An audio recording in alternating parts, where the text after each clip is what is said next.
Welcome back one more again to the Hood Table, to all my hoodies. This is your girl Tanya coming at you with another The Hood Table podcast. And please like the video, share the video, and also subscribe to the channel if you are not already subscribed. And also I want to say I hope everybody had a wonderful, safe, blessed Labor Day weekend. Now that we got all that out the way, let's get started on what we have found out in this R. Kelly trial for days 10 through 12. I know your girl's a little behind, but I warned you last week with everything going on in the holidays and my son moving to his new apartment.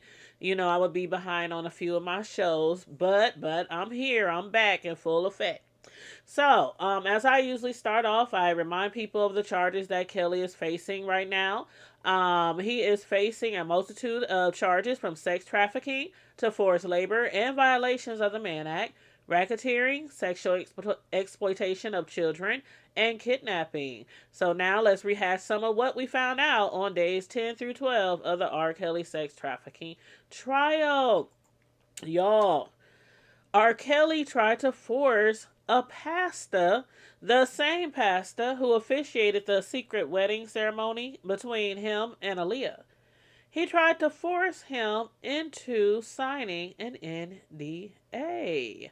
Can you believe it? Of course you can. He tries to make everybody sign an NDA. But anyway, the pastor, although he was not aware enough of Aaliyah's age, he was smart enough not to sign the documents. Pastor Nathan Edmonds is his name, and I actually looked him up. I believe he has a church that was in Elgin, Illinois. Yeah, the same state that R. Kelly's in. But anywho, y'all can look him up, and when you have enough time, go ahead and look up that pastor. But yeah, his name is Pastor Nathan Edmonds. And again, he was smart enough not to sign the documents. Pastor Nathan Edmonds, who testified on day 10 of the R. Kelly trial, stated that the NDA didn't look legally sound, which makes me wonder if any of the NDAs R. Kelly had people sign were really, truly legit. Makes you say, huh. But anyway, the pastor who was subpoenaed to testify recalled some details that he remembered from the ceremony. One of which was that R. Kelly and Aaliyah did not get married in formal attire. Instead, the two wore matching jogging suits. And actually, do y'all remember that? How we used to wear, the jogging suits, the jogging pants, we would have like one leg up and one leg down.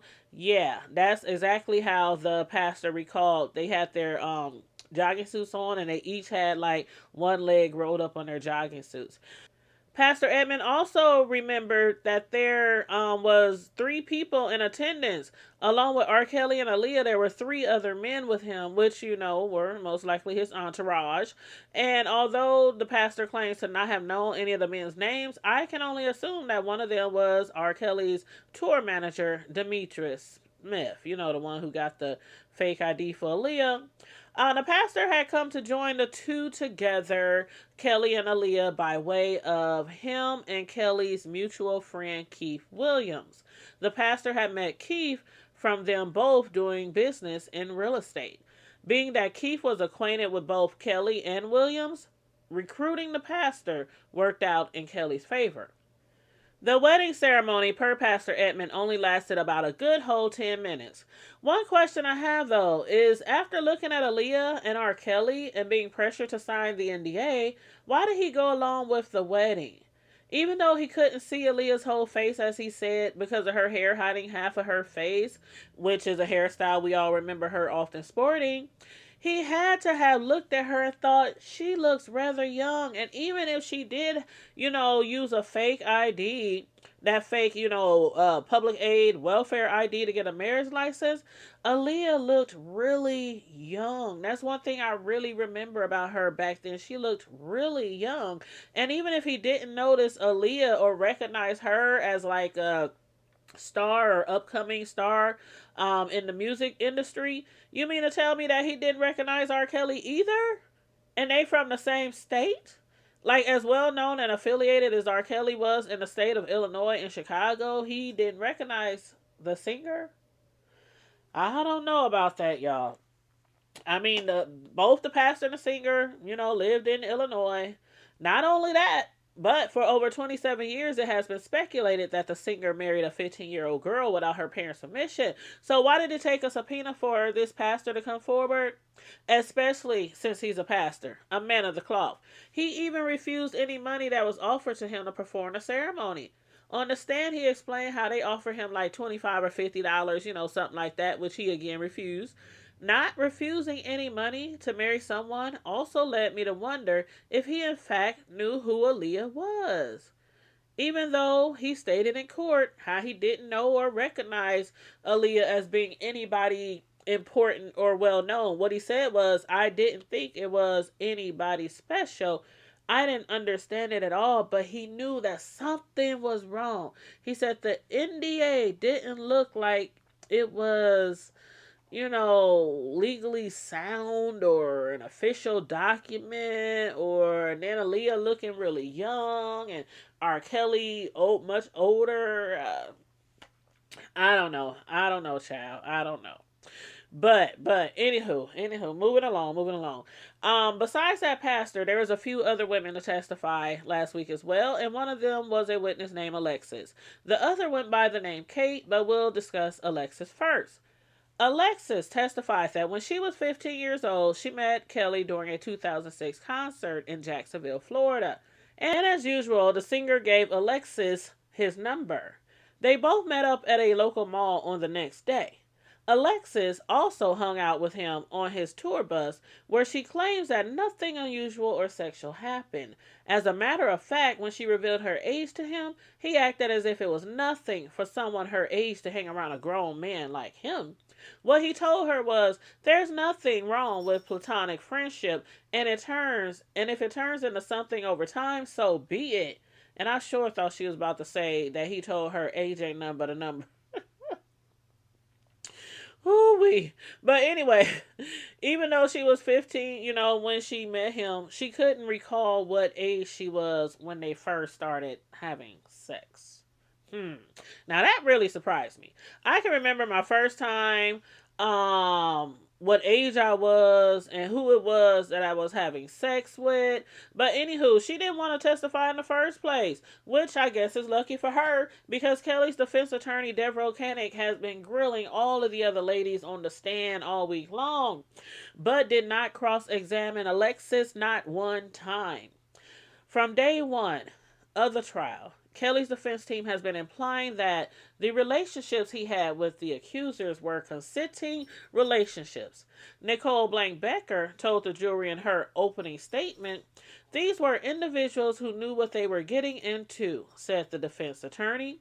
Besides that, Alexis testified that her situation was a positive one with the singer, much different from the other accusers who defense attorneys Nicole Blank Becker has attempted to make out to be liars who were in a long-term consensual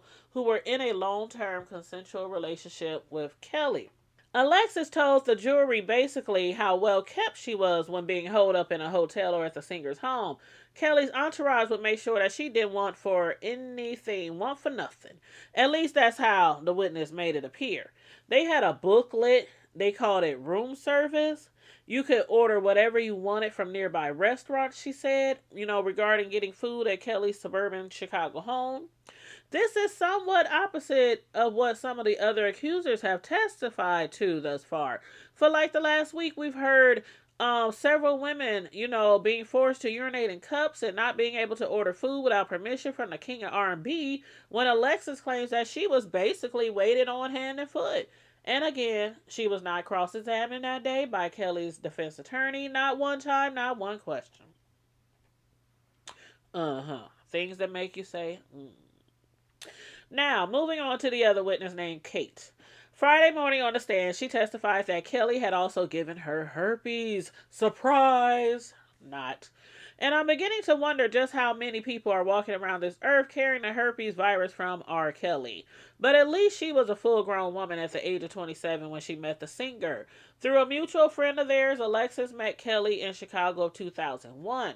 The first two times they met up was at Kelly's infamous studio, where he attempted several times to have sex with her. He even attempted to get her to engage in a threesome with him and another woman. Each time, she said that she kept telling him no. Alexis didn't have sex with him then, but she eventually did, like they all do. Their relationship lasted from 2001 up until 2004. As with some of the other accusers, when they did first have sex, she asked him if he was safe. She was very concerned, like a lot of people back in those days, about, how many sexual partners she's, being with, how many sexual partners her partner has been with, and about contracting AIDS or any other STD. Prior to it, I had asked if he was going to wear something, she recalled. At first, he just kind of looked at me quizzically. I repeated it. I said, "Are you going to use something?" He just said no. I had asked him if he was, quote, unquote, okay. Kate continued explaining that she meant if he was STD free. Kelly's response, she said, was either a look or just a no. But she couldn't recall the actual answer. Now, Kate told the jury that she was first diagnosed with the herpes virus in 2001, then later admitted to being in a relationship with him until 2004. So she found out that she had herpes and still stayed with him for 3 more years. Wow. But what's even crazier for me is that she sued him and won a $200,000 settlement in 2004. Similar to what Alexis told the courts, Kate also told Canick that Kelly behaved differently around her. Kate claims that she was allowed to use the restroom whenever she needed to. She was even allowed to help him write down song lyrics for his music. So maybe, just maybe, that's why she testified under oath that after the settlement, she still continued to try to see Kelly. Wow. These last few witnesses, boy, boy, boy, boy. Anyway, y'all let me know what y'all think about the last few days of the last few days of the R. Kelly sex trafficking trial.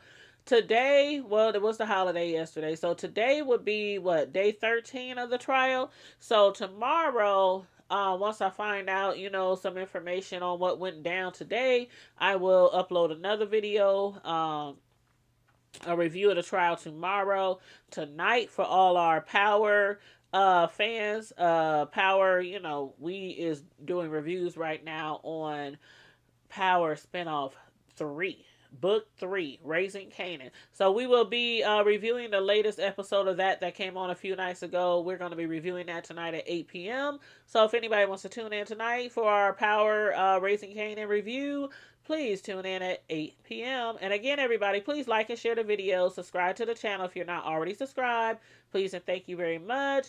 And stay safe, be blessed, remain vigilant at all times, and always remember to keep it hood. Bye.